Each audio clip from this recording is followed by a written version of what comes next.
She smashed my mailbox over and over, laughing like nothing could touch her. But when I replaced it with a bulletproof one, the battle that exploded in our neighborhood exposed secrets none of us were ready for. This wasn't just about a mailbox. It was about control, betrayal, and how far one person will go when their power starts slipping away. Please subscribe for support and comment me. Where are you watching from? Let's start.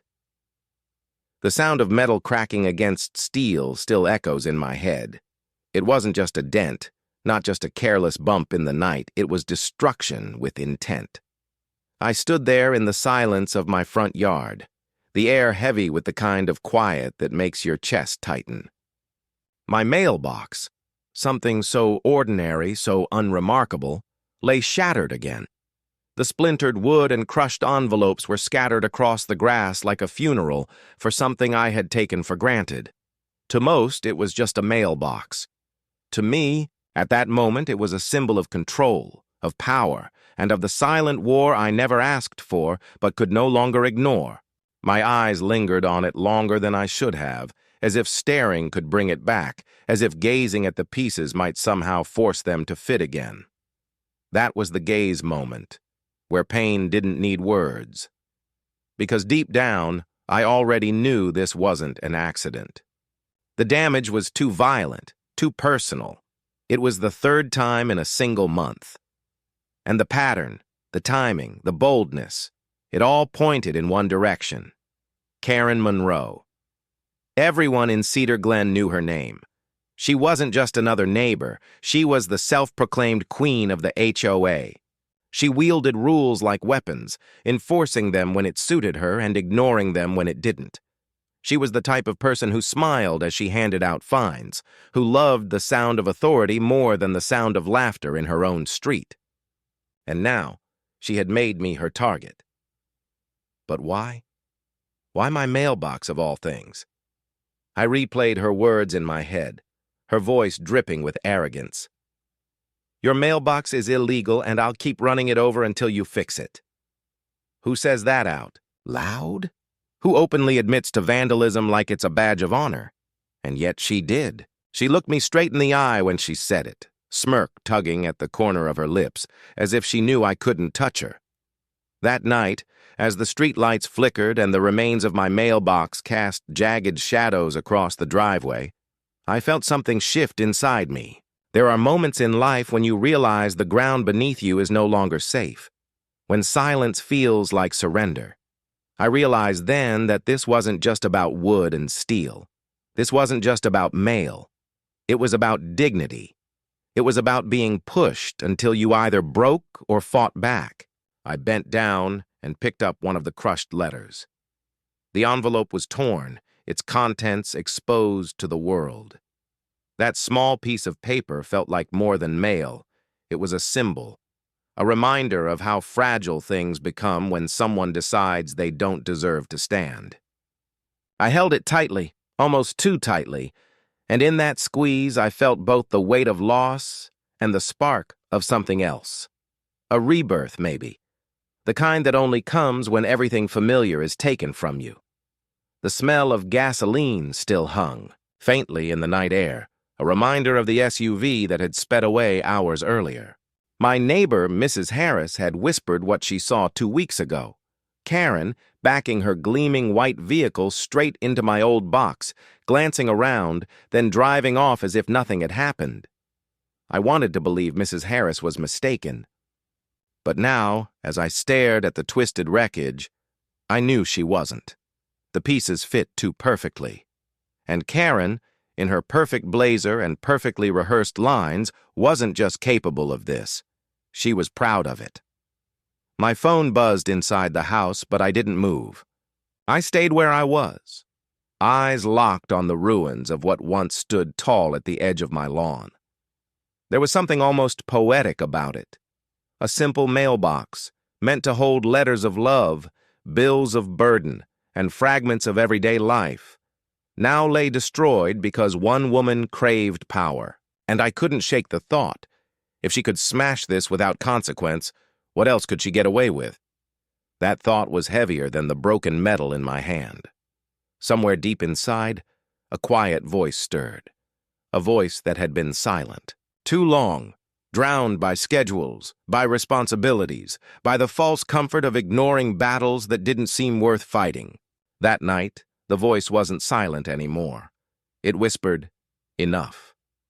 I walked back to the porch, the cool night air pressing against my skin, and noticed the neon pink slip taped to the railing. It fluttered in the breeze, mocking me with every flick. A violation notice, non-compliant mailbox, immediate replacement required. HOA Regulation 7.3.4. I laughed, but it wasn't the kind of laugh that comes from humor. It was sharp, bitter, the kind of laugh that escapes when disbelief and anger collide. She destroyed it, and now she fined me for it, $150 already charged. $25 a day if I didn't replace it in 7 days. It was more than a slip of paper. It was Karen's signature move, turning her destruction into my punishment. Abuse of power printed in black ink and taped where I couldn't miss it. That was the moment I realized the fight wasn't about compliance. It was about control.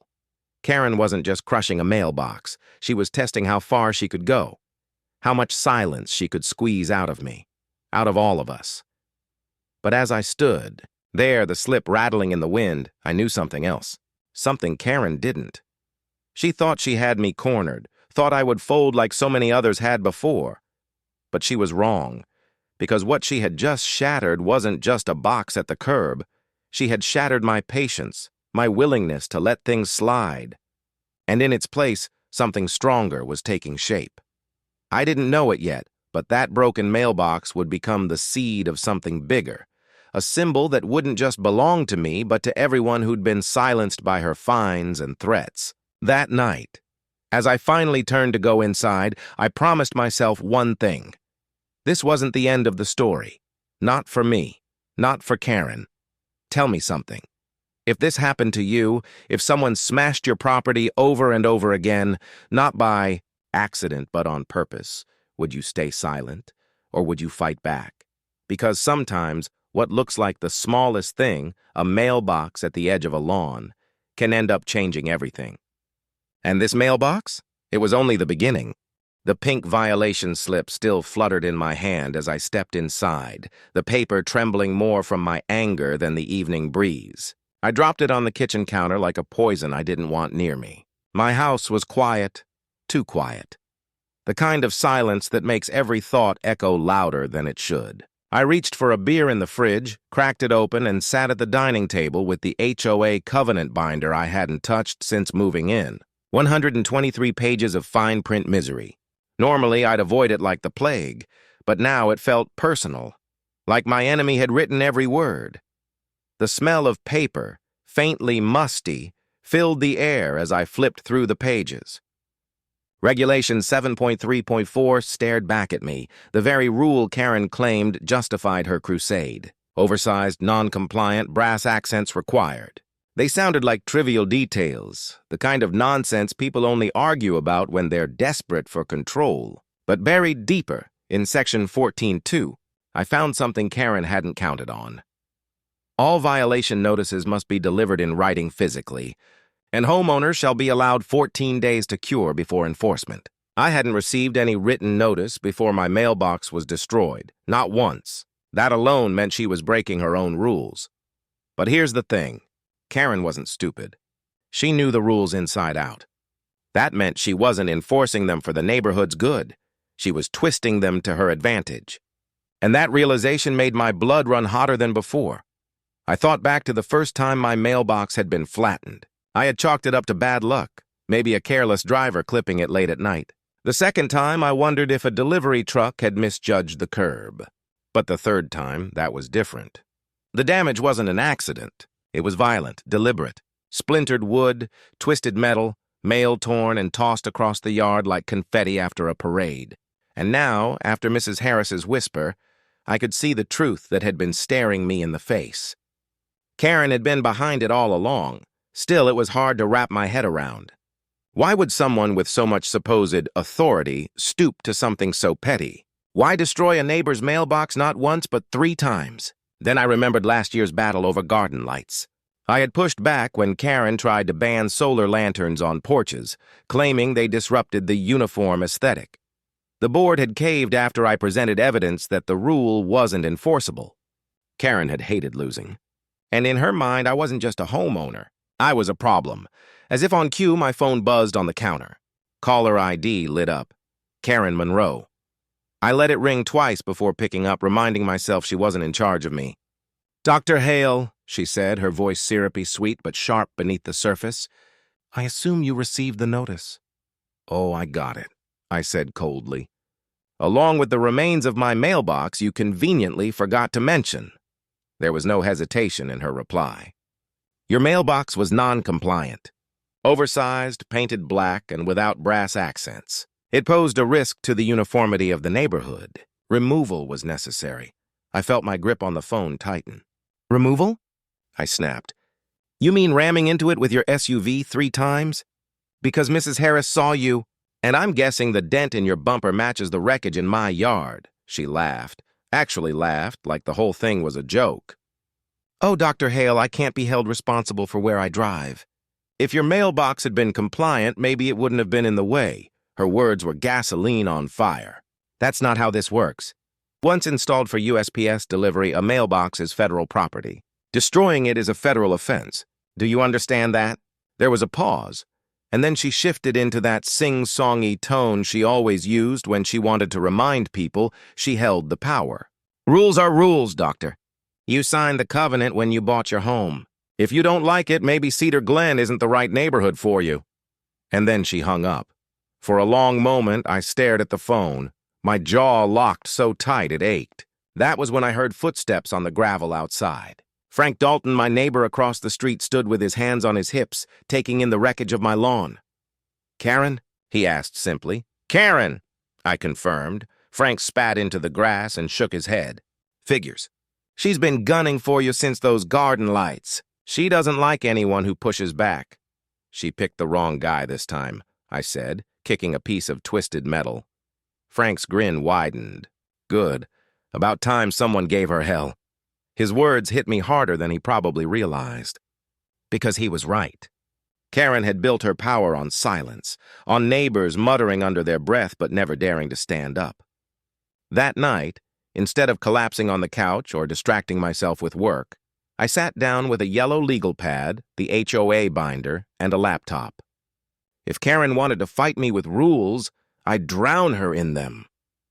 As I searched through federal law, I found it. 18 U.S.C., Section 1705. It was clear as daylight. Whoever willfully destroys any mailbox shall be fined or imprisoned up to 3 years. Suddenly, the power dynamic didn't feel so one-sided anymore. But here's the twist. Karen wasn't just fighting to enforce rules. She was fighting to protect her throne. And people like her don't back down when challenged. They double down, which meant this wasn't going to be a short battle. That's when I had the idea. If she wanted to destroy my mailbox, fine. I'd build one she couldn't touch. A mailbox so strong it turned every one of her petty attacks into a joke. Something that would outlast her arrogance. What would you do if someone kept breaking what you built? Would you rebuild the same thing, or would you make sure it could never be broken again?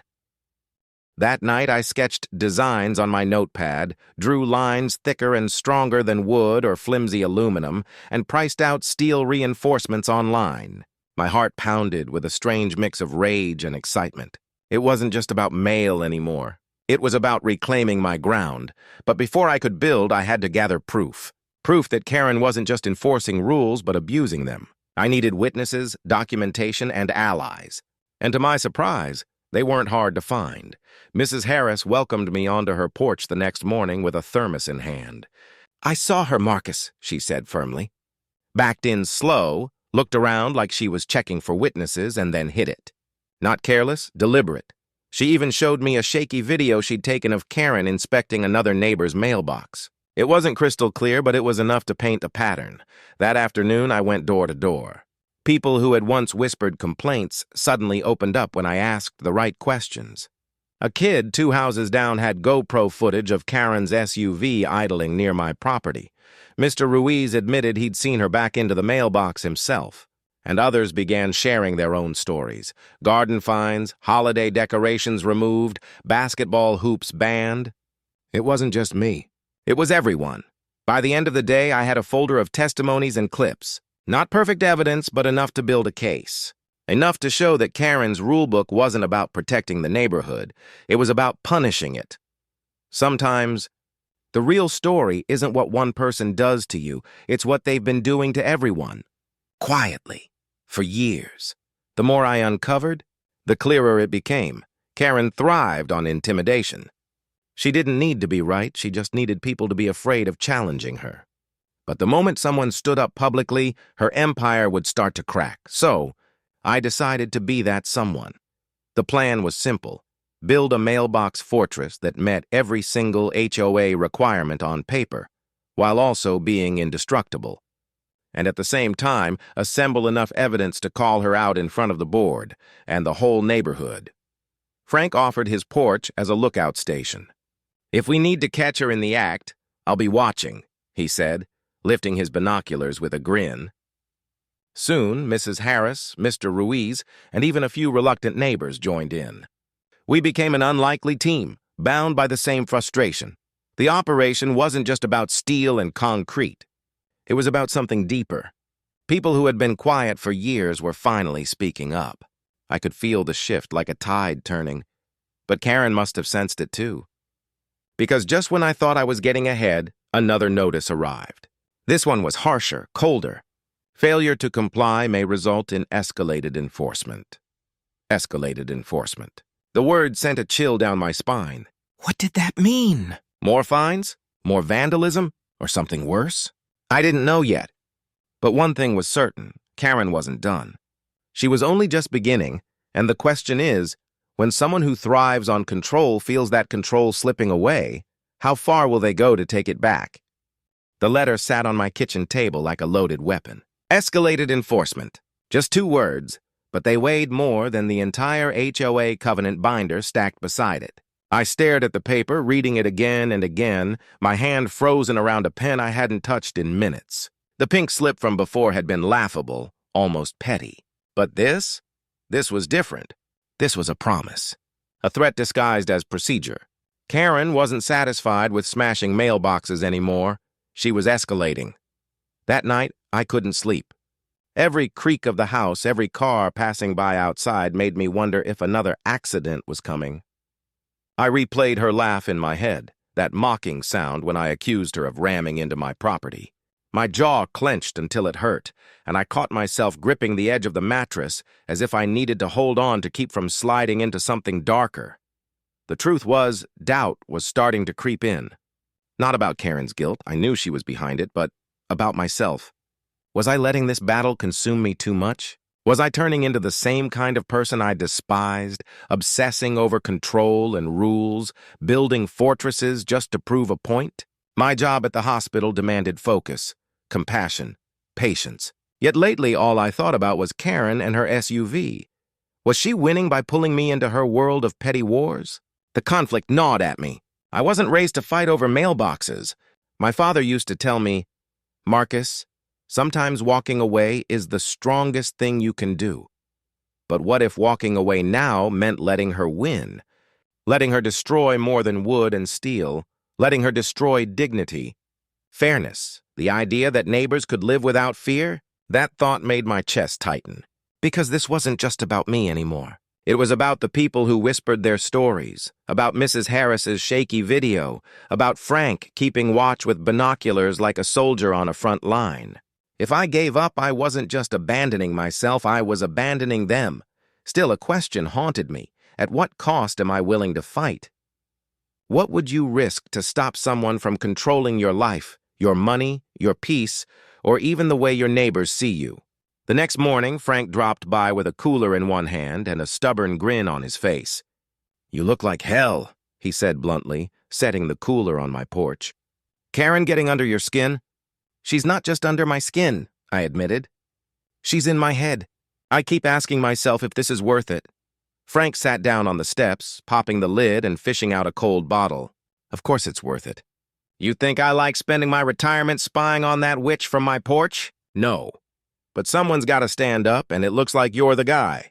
Doesn't mean you don't question yourself along the way. That's what makes you human. The trick is not letting the questions paralyze you. I wanted to believe him, but doubts don't vanish just because someone tells you to ignore them. They dig in. They whisper when the night gets quiet. Later that week, I reached out to someone I hadn't spoken to in years, Lin Chen, an old friend from law school who had gone into property dispute law. We met at a cafe halfway across town, and the moment she walked in, briefcase in hand, I felt both relieved and uneasy. Relieved because I trusted her. Uneasy because I knew she'd tell me truths I might not want to hear. She listened quietly as I explained the situation, my words tumbling out faster than I intended. When I finished, she leaned back, tapping her pen against the edge of her cup. "Marcus," she said, "you have a case. A strong one. Karen's actions aren't just unethical, they're illegal. But here's the thing. Taking her down legally means turning your life upside down for months, maybe years. Are you ready for that?" Her question lingered like smoke. Was I ready for depositions, hearings, maybe even court battles? Was I ready to see my neighborhood turned into a battleground, my name dragged through mud by Karen and her loyalists? I don't know, I admitted.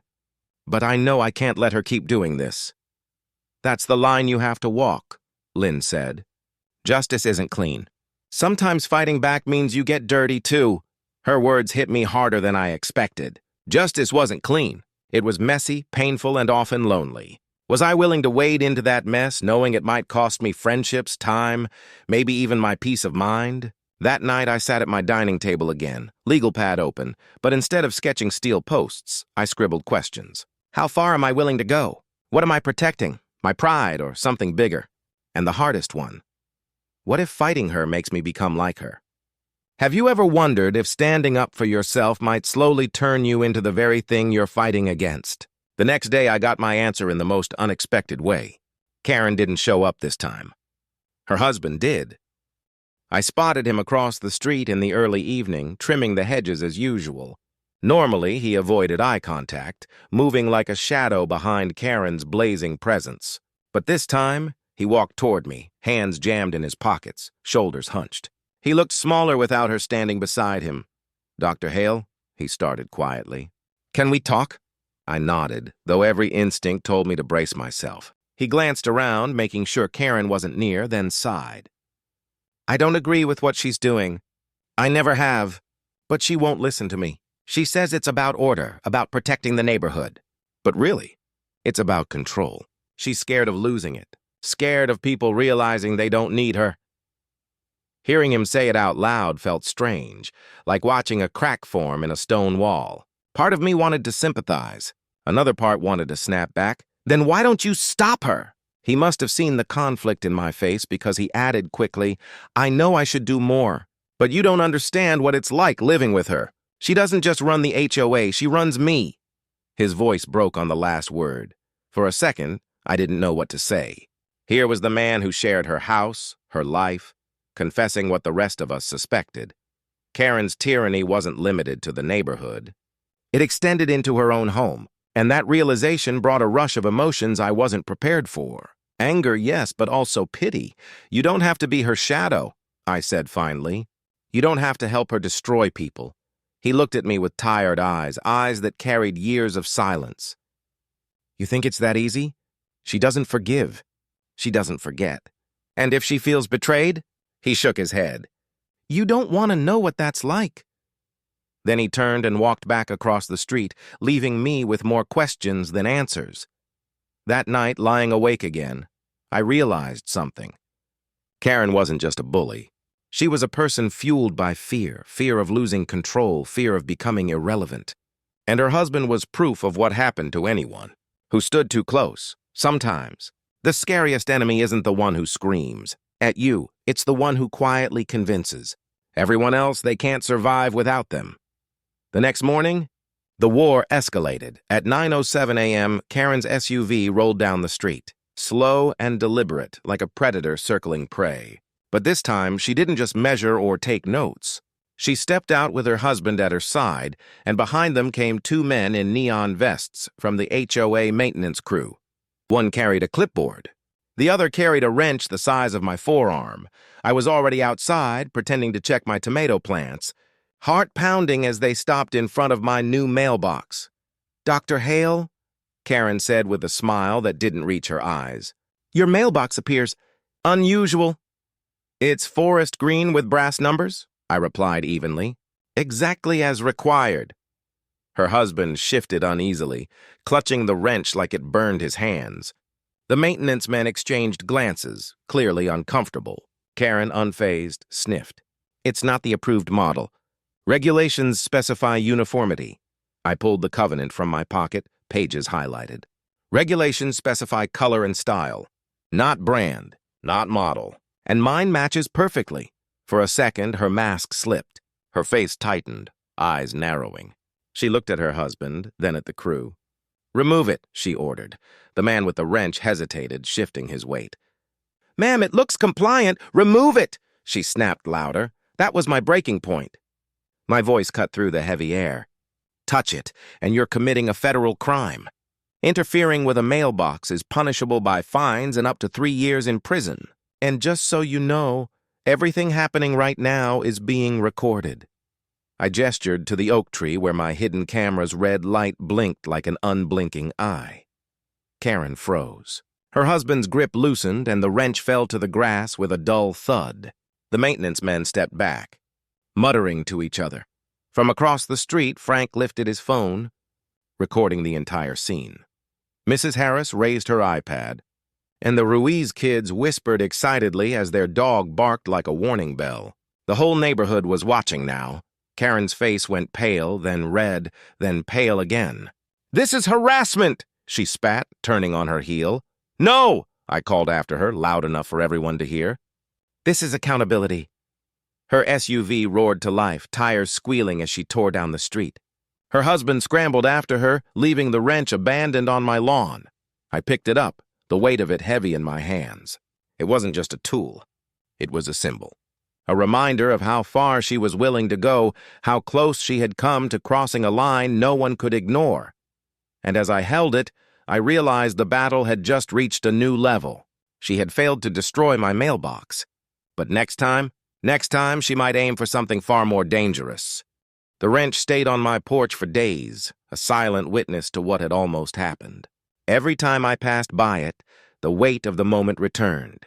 The way Karen's voice had cracked with fury, the way her husband's hand trembled before letting it fall, the way my neighbors had held their breath as if waiting for the explosion. That wrench wasn't just steel. It was proof.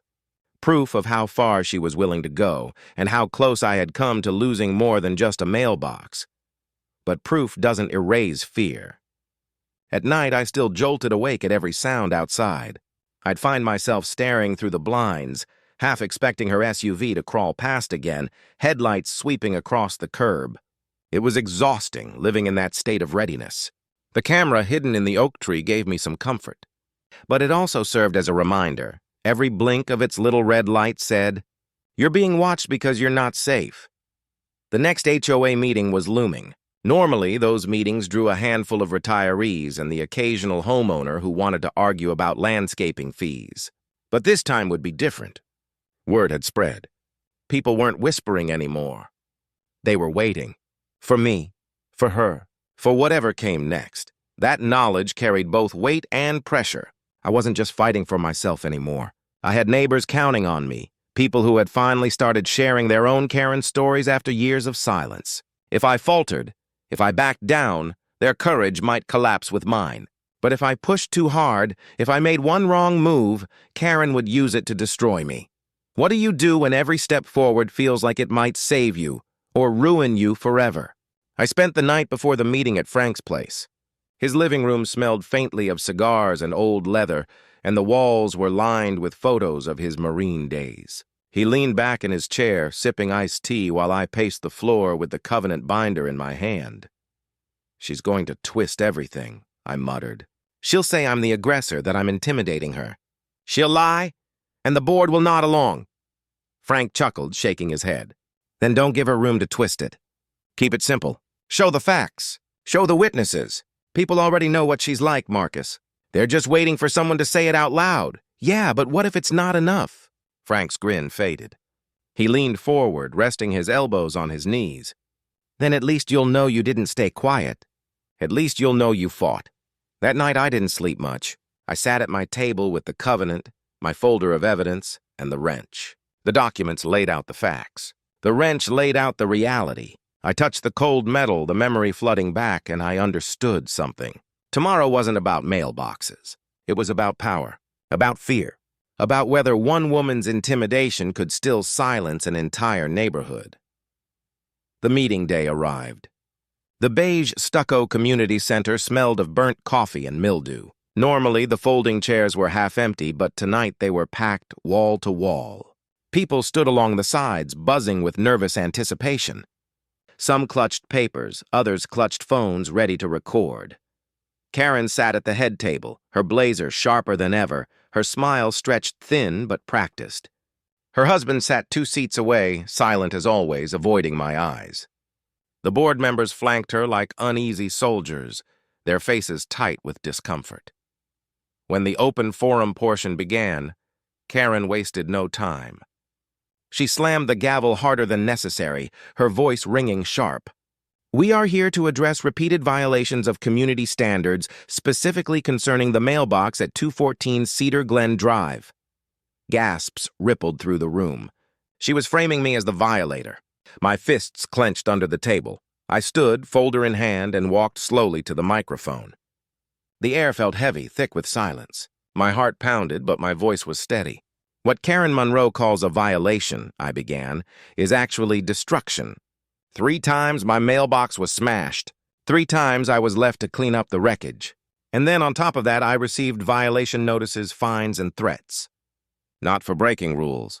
For being targeted, murmurs broke out across the room. Karen leaned back in her chair, smirk tugging at her lips.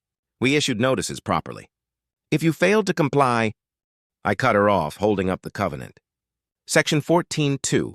All notices must be delivered physically. Not taped on a railing after the fact. Not whispered. Not guessed at. And homeowners are guaranteed 14 days to cure before enforcement. I received none of that. Instead, my mailbox was destroyed by your SUV, gasps again. The Ruiz family nodded, Mr. Ruiz raising his hand. I saw it. She backed into it and drove away.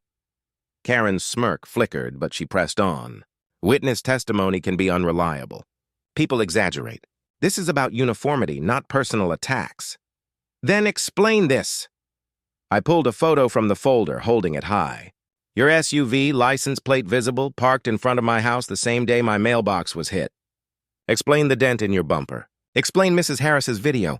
Explain your own words. I'll keep running it over until you fix it. For the first time, Karen's face drained of color. Have you ever seen someone who thought they were untouchable suddenly realize the ground beneath them is cracking? The room buzzed louder now, neighbors whispering, nodding, recording.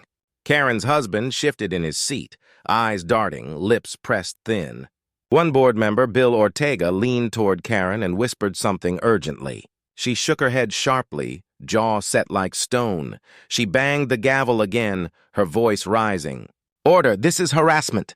This is a smear campaign against me, the elected president of this HOA. If we allow this kind of chaos, Cedar Glen will collapse into disorder.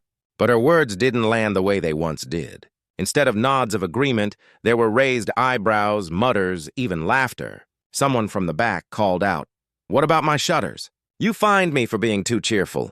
The crowd chuckled, the tension shifting. Karen's eyes flashed, fury barely contained. She slammed the gavel so hard the plastic cracked. "This meeting is out of control," she screamed. I leaned into the microphone, my voice calm but cutting. "No, Karen. What's out of control is your abuse of power. Selective enforcement, harassment, destruction of federal property. That's what's out of control." The room erupted. Applause, cheers, shouts of "enough" filled the stale air. Karen shouted over them, her voice shrill, but the gavel no longer held power. For the first time, her reign of fear was slipping in real time, and she knew it. But just as I thought the turning point had come, the darkest moment arrived. Karen stood abruptly, pointing straight at me. "If you want war, doctor, you'll have it. Consider this your final warning. The board will convene privately and you'll face consequences." Her words hung in the air like smoke. Consequences. I had exposed her, cornered her, but she wasn't backing down. She was doubling down, threatening something bigger, something unseen. Neighbors surrounded me after the meeting, clapping my back, thanking me, but my mind was elsewhere.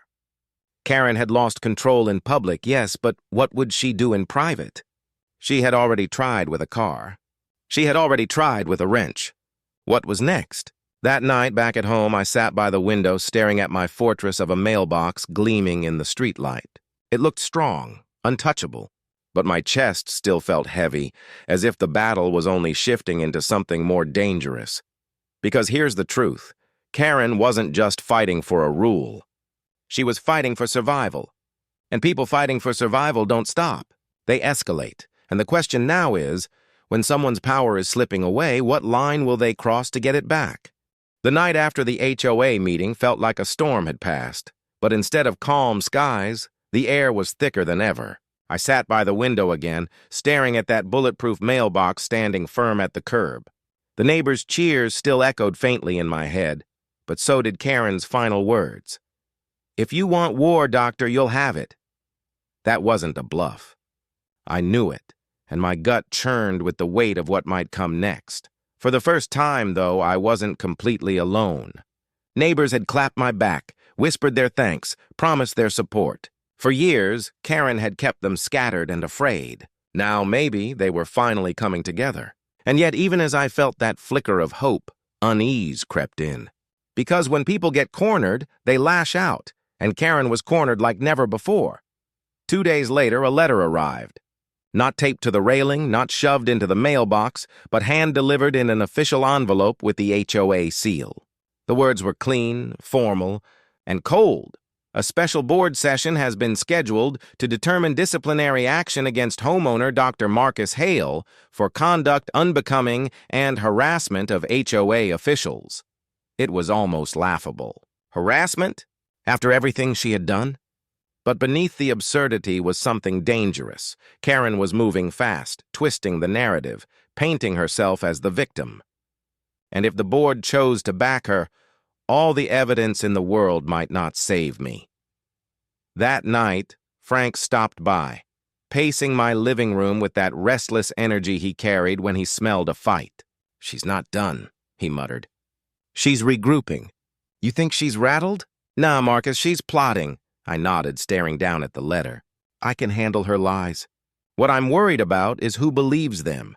And that's when the twist came, because not everyone I thought was standing with me was actually standing with me. The next afternoon, I stopped by Mrs. Harris's porch to thank her for her support. But her face was pale, her smile tight. "Marcus," she said carefully, "Karen came by this morning. She said if I keep siding with you, she'll fine me for my shed. Said she'll call it non-compliant." I swallowed hard. "And what did you tell her?" Mrs. Harris looked down at her hands. "I told her I'd think about it." The word stung more than I expected. I couldn't blame her. She was an older woman living on a fixed income. A single fine could ruin her. But still, hearing that hesitation cut deep. That evening, another crack appeared.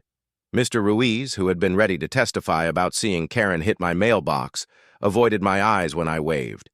Later, I found out why. Karen had apparently offered to reconsider the violation on his basketball hoop if he stopped backing me. It was clear what she was doing. Divide and conquer, isolate me again, make me the lone voice, turn neighbors back into silent bystanders. Have you ever thought someone was on your side, only to realize they were just protecting themselves when the pressure got real? The realization burned, but it also made me sharper. If Karen could sway neighbors with fear, I needed more than promises of support. I needed undeniable proof. So I doubled down, installing another camera, gathering every scrap of evidence I could. But while I focused on Karen, I missed something brewing closer to home. It happened on a Sunday afternoon. Frank was helping me measure reinforcement for the mailbox post, while kids played down the street and the autumn wind scattered leaves across the lawns. Out of nowhere, a car pulled up. Lin Chen, my old friend, the lawyer I had consulted weeks earlier. She stepped out, folder in hand, but her expression was different this time. Hesitant. "Marcus," she said quietly, "we need to talk." Inside, she spread the folder across my table. "Karen reached out to me," she admitted. "She knows I'm advising you. She offered me a retainer to represent the HOA. The words hit like a gut punch. "You're kidding me." She shook her head, looking almost ashamed. "I haven't accepted. But I need you to understand something. If she hires me, she has money, leverage, and the full HOA behind her. You have passion, evidence, but no guaranteed outcome.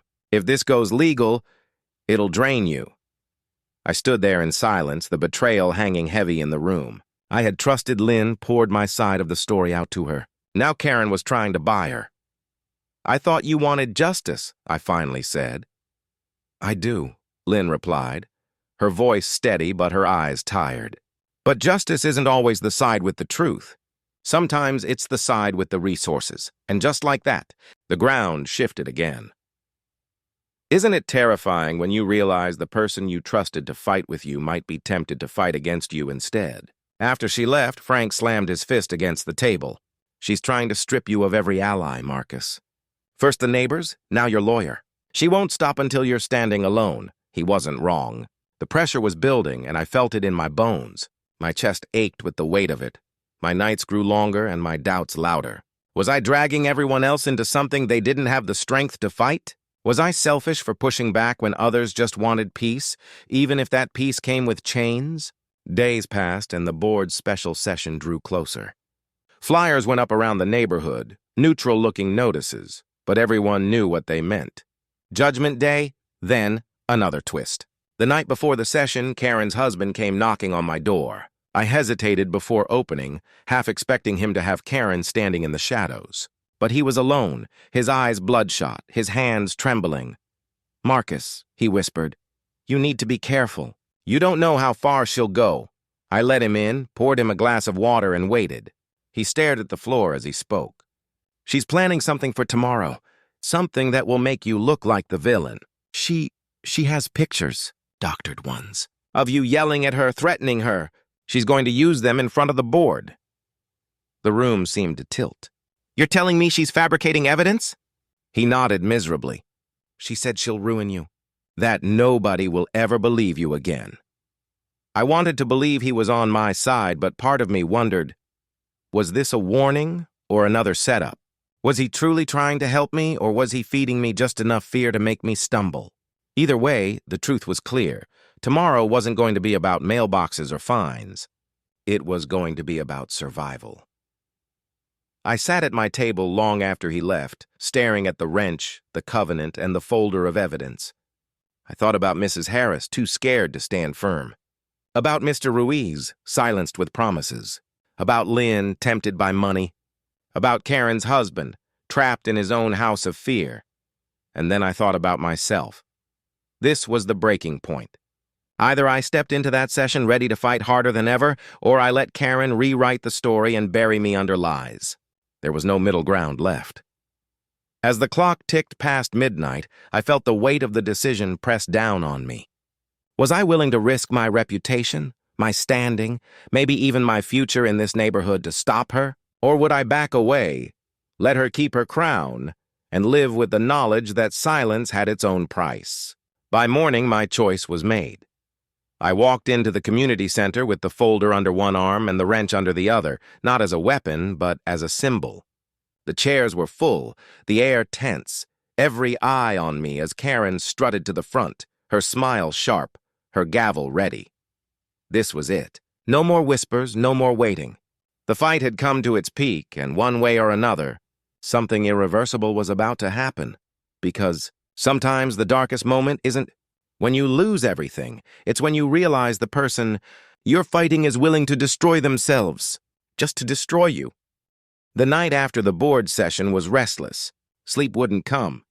I lay awake staring at the ceiling, the echoes of that chaotic meeting replaying in my head, the gasps at the doctored photos, the shock when her husband revealed the recording, the cold way Lynn shielded Karen with polished words. Every detail clung to me like smoke. But the strongest image, the one I couldn't shake, was Karen's face as she locked eyes with me across the room. There had been no fear in her expression, no shame, only fury. the fury of someone who'd been cornered and was ready to burn the walls down if it meant taking everyone with her. The following morning, the neighborhood felt different. Conversations hushed when I walked by, not out of distrust but out of tension, like everyone knew the storm wasn't over. Some neighbors nodded, some whispered thanks, but others looked uneasy, as if wondering whether aligning with me would make them Karen's next target. The recorder her husband had revealed was a weapon. Yes, but until it was played in full before the board, Karen still had her claws in the system. By noon, the HOA sent out another notice, an emergency session to vote on whether I would be censured and possibly evicted. No mention of the recording. No mention of Karen's misconduct. Just me, once again, on trial. I held the paper in my hands and felt anger boiling in my chest. I had done everything right.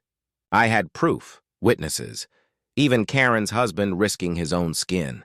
And still, she twisted the game, still bent the rules to make me the villain. Frank stormed into my house not long after. "They're railroading you," he said, his voice raw with frustration. "They're going to pretend that recording doesn't exist. Unless—" He trailed off, his eyes narrowing. "Unless what?" I asked. "Unless we make sure everyone hears it, whether the board wants them to or not." It was risky, reckless even, but it was also the only way. If the truth was buried, Karen would win. And if she won this time, she'd never stop. That evening, I met with Karen's husband. He looked worn, like he hadn't slept in days, but when I asked if he still had the recorder, he nodded. "She knows I took it," he admitted. "If she finds it, she'll destroy it. But I can't keep living under her thumb. If you think it'll help, it's yours." His voice broke as he handed it to me. I saw a man not just betraying his wife, but freeing himself from years of quiet control. And in that moment, I realized the core of this fight wasn't just about property or rules. It was about breaking chains, mine, his, and everyone's in Cedar Glen. What would you risk if you finally had the one piece of truth that could bring down the person controlling your life? The night of the emergency session came faster than I wanted. The community center was packed again, neighbors shoulder to shoulder, tension so thick it felt like the walls themselves were holding their breath. Karen sat at the front, flanked by Lynn and two board members who looked like they'd been bullied into compliance. She held her gavel, chin high, eyes cold. The session opened with Karen's voice, sharp and unwavering. "We are here to vote on the removal of Marcus Hale, whose behavior has threatened the peace and integrity of Cedar Glen. This is not personal. It is about protecting our community." Her words rolled off like poison dressed as reason. But this time I was ready. I stood, the recorder in my hand. "Before you vote," I said, my voice echoing, "the community deserves to hear the truth." Karen's eyes widened, panic flickering for just a second before she forced it down. "This is out of order." "No," I cut in, louder now. "What's out of order is destroying a federal mailbox. What's out of order is fabricating evidence. What's out of order is silencing every neighbor who dared to speak up." Gasps filled the room. I pressed play. Her voice filled the hall, sharp and unmistakable. "I'll ruin him. I'll make it look like he threatened me. I'll smash that mailbox until he gives in. They'll never believe him over me." The silence that followed was crushing, then shattered by murmurs, shouts, voices rising all at once. Neighbors stood, pointing, demanding answers. Karen's face went pale, then red, then pale again. She banged the gavel, but the sound was drowned out by the crowd's outrage. Lynn tried to step in, raising her hands. Allegations and recordings must be reviewed in proper legal context, but it was too late. The truth was out. Everyone had heard it. Karen's husband stood, his voice trembling but strong. "She's been lying to you all, to all of us. This is who she really is." And in that moment, everything shifted. Years of whispered fears, of silent resentment cracked open. Neighbors who had once bowed to her now stood tall, voices rising together demanding her resignation. But Karen didn't crumble. She erupted. "You think you can take this from me?" she screamed, her voice shrill, echoing through the hall. "I built this neighborhood. I kept order. Without me, this place falls apart." Her fury shook the room, but it also revealed the truth in her words. This was never about protecting Cedar Glen. It was about protecting her throne. You ever watch someone cling so hard to control that they're willing to destroy themselves just to keep it? The board members exchanged nervous glances. One of them, Bill Ortega, finally spoke. Karen, the community has heard enough. You've violated trust, abused power. You cannot continue. No, she shrieked, slamming the gavel so hard the handle cracked. You don't get to decide? I am the president. I am. Her words broke as two neighbors stepped forward, gently but firmly taking the gavel from her hand. The sight of it, Karen stripped of her symbol of authority, was more powerful than anything I could have said. For a long moment, the room was silent. Then applause began. Slow, steady, building into a roar. Not for me, not for the board, but for the fact that her reign was finally over. I should have felt triumph, relief, victory, and part of me did. But as I looked at Karen's face, twisted with rage and despair, another feeling crept in. Pity. She wasn't a queen anymore. She was just a woman who had built her entire identity on control, and now that it was gone, there was nothing left. The board moved quickly, announcing her removal, suspending all her fines and violations against me, promising reforms. Neighbors crowded around, thanking me, shaking my hand, celebrating. For the first time in years, Cedar Glen felt alive, free. But even as the cheers rang out, I noticed Karen slipping out the side door, her husband trailing behind her, shoulders slumped. She didn't look defeated. She looked dangerous. That night, I sat on my porch staring at the Bulletproof mailbox. It stood tall, shining in the moonlight, untouched. It was more than steel and bolts now. It was a symbol of standing firm when silence would have been easier. But it was also a reminder of how far people can go when they feel their power slipping. And deep down, I knew the story wasn't finished. Karen might have lost her crown, but people like her don't disappear quietly. They wait, they plot, they find new ways to strike, because the truth is, even when the battle seems won, the scars of the war remain. And sometimes the most dangerous chapters begin after the curtain falls. The days after the board meeting felt like a long exhale, the kind you don't realize you've been holding until it finally leaves your chest.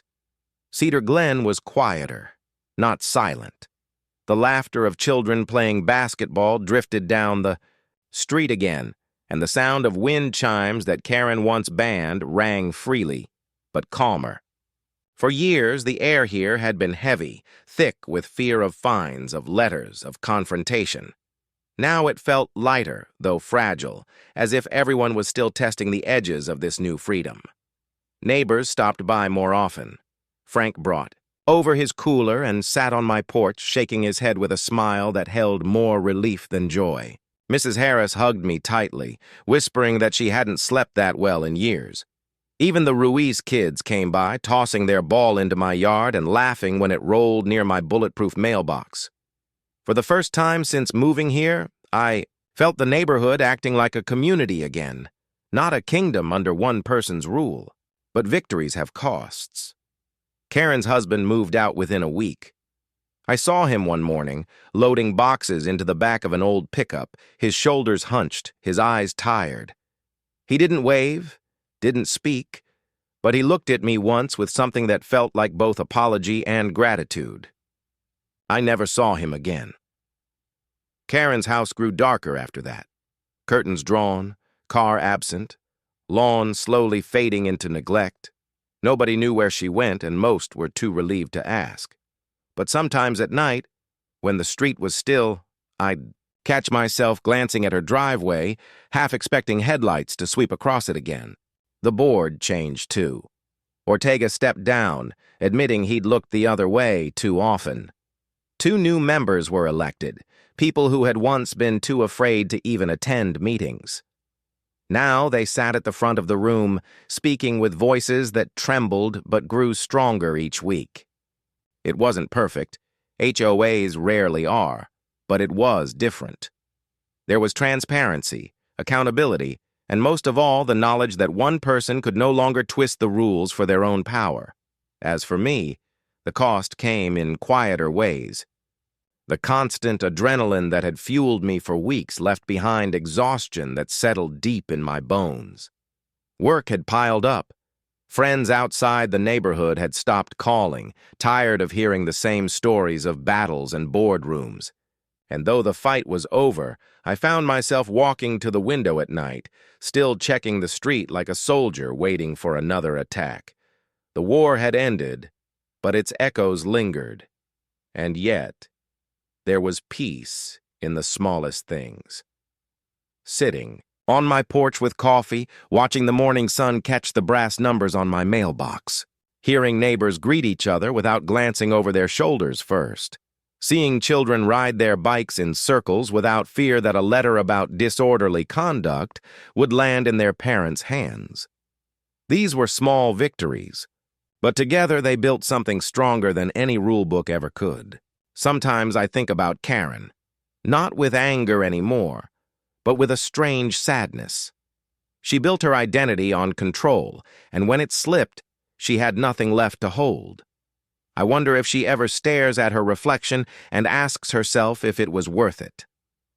I wonder if she misses the neighborhood she ruled, or if she only misses the crown she wore while ruling it. But the truth is, Karen isn't the heart of this story. The neighborhood is. The people who found their voices after years of silence are. The mailbox is.